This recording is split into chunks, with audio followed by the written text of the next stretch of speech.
দুটি বাইকের মুখোমুখি সংঘর্ষে আহত দুই। আশঙ্কাজনক অবস্থায় একজনকে ধর্মনগর জেলা হাসপাতালে স্থানান্তরিত করা হয়েছে। ঘটনা কাঞ্চনপুর মহকুমার অন্তর্গত সাতনালা এলাকায়।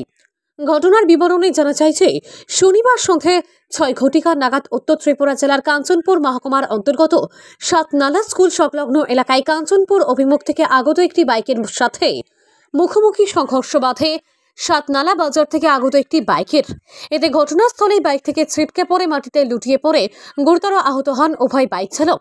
পরবর্তীতে সন্ধ্যে 7টা নাগাদ এলাকাবাসীদের সাহায্যে আহত দুই বাইক চালককে পরিবারের পরিজনরা নিয়ে আসেন কাঞ্চনপুর মহকুমা হাসপাতালে।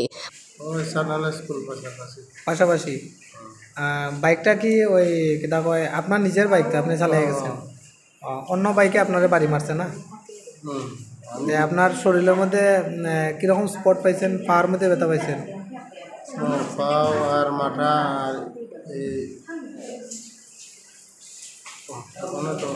আচ্ছা, কয়টার দিকে হয়েছে অ্যাক্সিডেন্টটা? তো টাইম আমার ফলো নাই।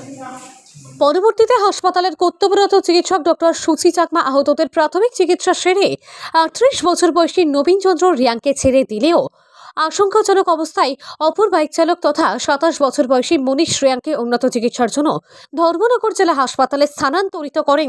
27 বছর আর নবীন চন্দ্র রিয়াং 38 ইয়ার। কিরকম পজিশনে আছে?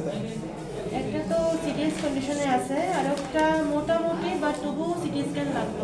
তারা কি বর্তমানে রেফার করা হইব নি ধর্মনগরে? রেফার করা হয়েছে একজনরে, আর একজনরে ভর্তির হওয়া হয়েছিল, বা তারা ভর্তি হইতো না, তারা করে যাবে। কেমন ইনজুরি হয়েছে ম্যাডাম? আপনি কতক্ষণ পাইছেন? ভালো ইনজুরি হয়েছে। আচ্ছা, মোটামুটি তারা কয়টার দিকে আইছে এখানে হসপিটালে? 7টা। তবে আশ্চর্যের বিষয় হলো যে এত বড় দুর্ঘটনার খবর কিছুই জানেন না কাঞ্চনপুর থানার পুলিশ কর্তারা।